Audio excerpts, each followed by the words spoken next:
become one of the Vasus? He said, "So be it," said the gods. And he...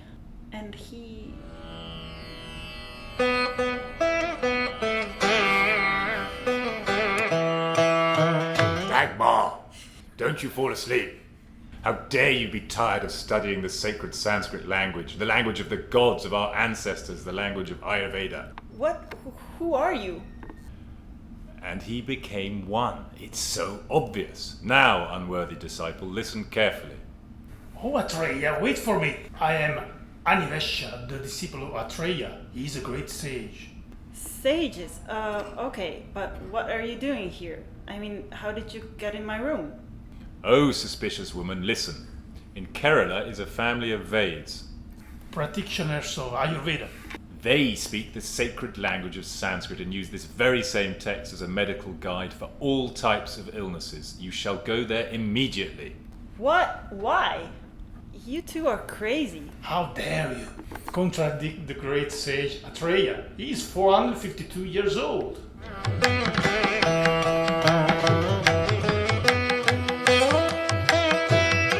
However, that family actually does exist in Kerala. This is their website. Maybe I could, drop by. That's great, Dagmar. Mais oui, ça te donnera des idées pour nos recherches. You could interview the bards. Deal. Now let's go eat a sachatori to toast this great decision. Yes.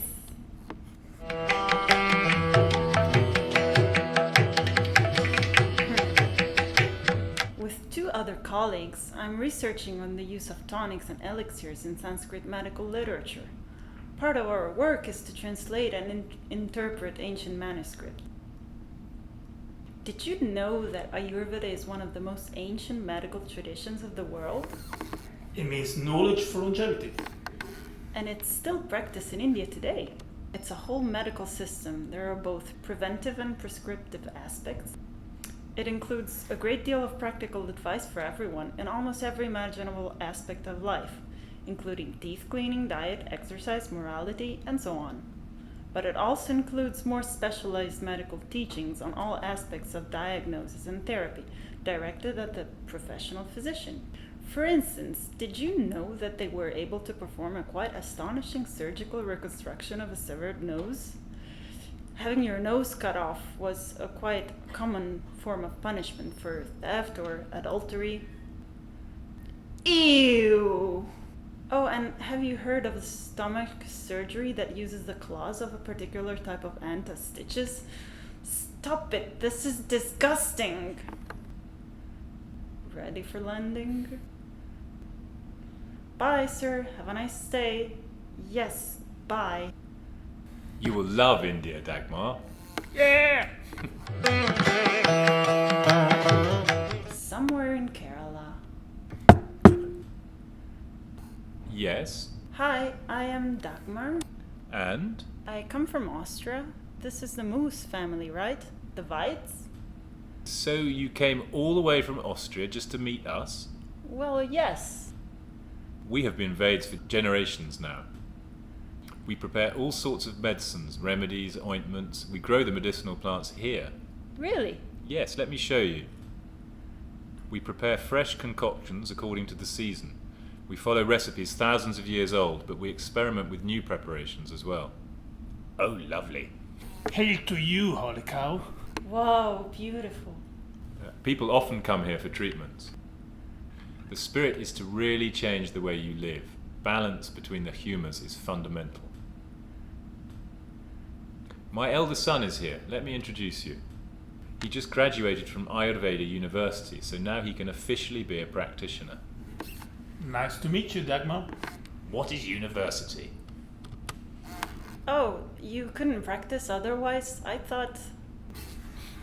Well, the government stated that you have to study a certain number of years on a unified program in order to become a Ved. We study Sanskrit classical literature and Western biomedicine as well. Bio what? Listen, son. The only thing you need to know is this. When we, the sages, started succumbing to illness and dying, and so did the men and women around us, great god Indra himself took pity on us and told us the secrets of Ayurveda. Sorry. So we could live long, healthy, and spiritually virtuous lives. These teachings have been passed on to the next generations through Ayurvedic literature.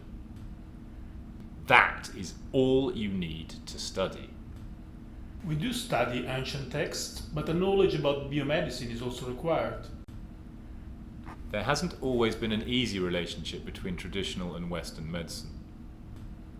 For centuries we passed knowledge on one to another, father to son, master to pupil, and now you have to go to college.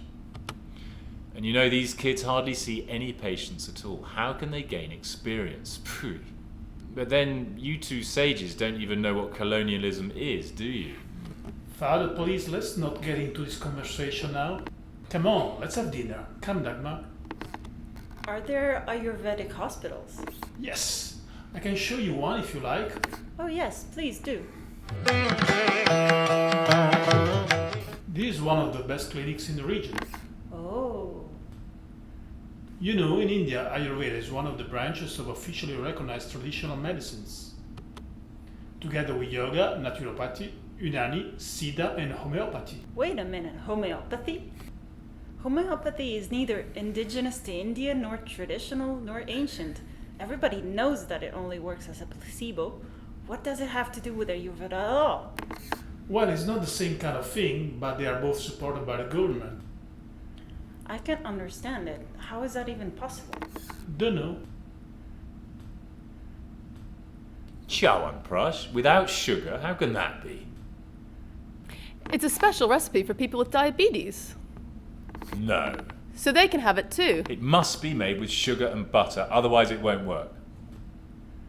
Who is the Vaid who prepares this? Let me talk to him. Oh, come on, we buy it from the store. We don't make it here. What? You don't mix it yourself? Nice garden, but what are the medicinal plants, I wonder? Sorry, madam. Is it bothering you? Oh, not at all. I love kids. There's always been a debate, you know, between pure and mixed Ayurveda. Hey, that's me! We don't practice Ayurveda as in the past. Today it is institutionalized and mixed with the Western medicine. So today Ayurveda is accepted by mainstream medical institutions, right? Or not? Well, it's not so easy. The lack of evidence-based research and clinical trials make it less acceptable, so that then it's harder to get funding and so on. I mean, of course Ayurveda is not based on the same principle of modern medicine. We see channels conveying energy, imbalance between humors as the cause of diseases. You see veins, blood circulation, bacteria, viruses, infection. It's a totally different vision of the human body. But this incredible amount of knowledge that has been accumulated and transmitted through the centuries has been acquired through years and years of trial, experimentation, observation. Ribbit, ribbit. Ribbit, ribbit. Ribbit, ribbit. Yeah. Not unlike the way modern medicine was built. Of course, you are not likely to cure AIDS with Ayurveda, but it can alleviate the pain caused by many chronic diseases. It can really make a difference with arthritis and IBS, irritable bowel syndrome. Ribbit, ribbit. Blah! Oh, sorry. Ha. But before we go, there is someone I want you to meet. You have to see this thing. It doesn't exist in regular hospitals. It's an ancient longevity treatment called Rasayana. I know it. I'm actually writing an article about it.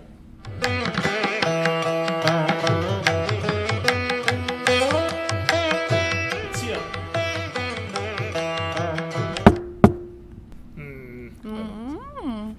How's the treatment going? But where's the patient? We're monitoring him. It's only the 11th day so far. Psst. He's in the hut. Oh. Away from external stimuli. No visitors, no phone, no TV. But why? Well, Rasayana is a very delicate treatment. Rasayana, we know what that is. The longevity treatment. A man gains 400 years of life, mental power, health, good looks, vigor, And a great regence. mastery of speech, Respect. beauty. How does a form of medical therapy give you such effects? Here is how it works, unfaithful pupil. The patient is taken into a deliberately constructed hut, away from light and wind. He can't do anything but meditate and read, recite mantras, and so on.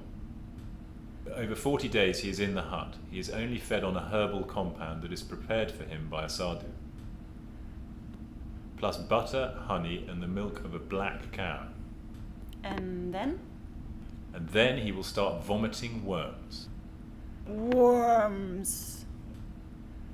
He will lose his teeth, Blah. nails, hair. His skin will peel off. He will lose all of his flesh until he is skin and bones. Then his skin will regrow without wrinkles. His hair will grow black and shiny. He will have the looks of a young man, along with the vigor to conquer 100 women. But most of all, he will have many more years in front of him to meditate, reach nirvana, and eventually achieve liberation from the cycle of reincarnation. Oh, so it's not just a beauty treatment. There's a religious and spiritual meaning to it as well. But beware, Rasayana is not for anyone. It is meant for the benefit of the great sages and other servants of the community. You need to be familiar with meditation. That's true. Some people can't even sit on a chair for 5 minutes. How could they stay locked up in a hut for 40 days? I did it 20 times, and do I look 452? No way, you barely look 220.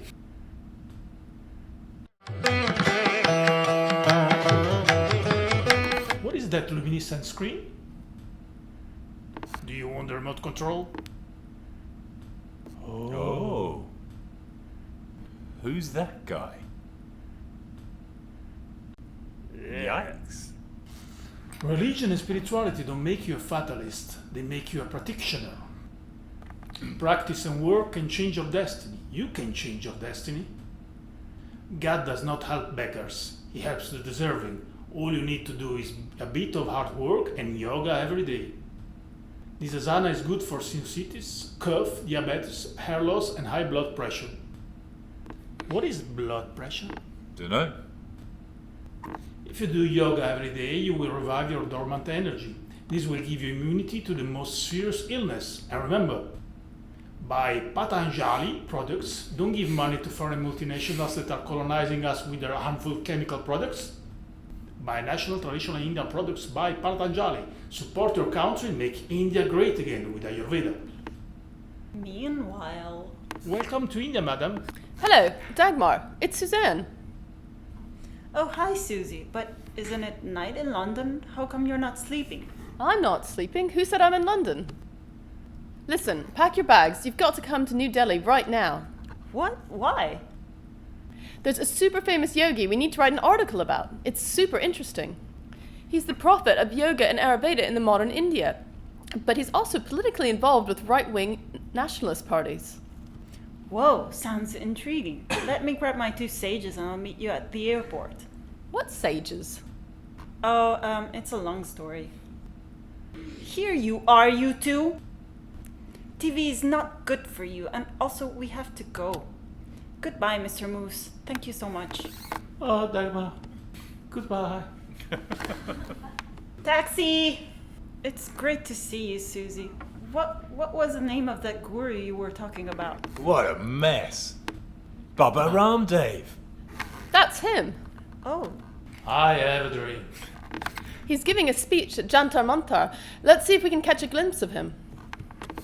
I want to unite the entire world with yoga. I want to make each person in the nation a yogi. By doing so, I will turn each person in India into a good person.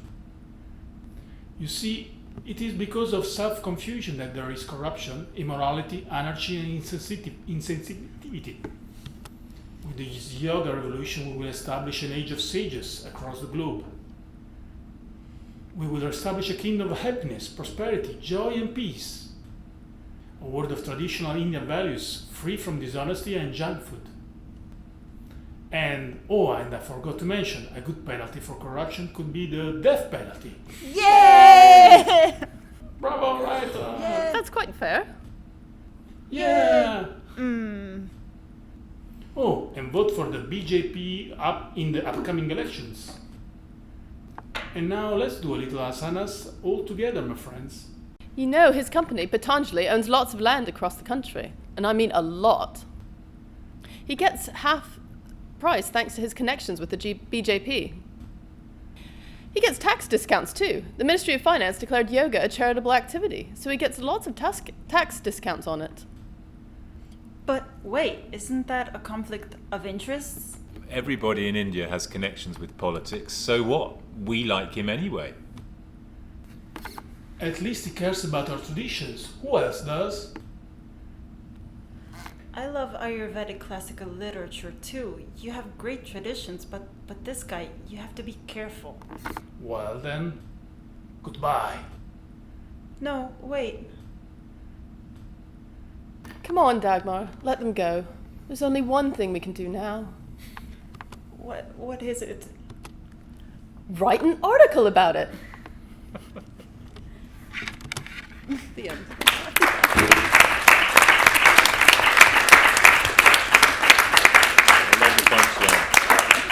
I think we should make a movie of this. Yeah, It really works. a Hollywood movie.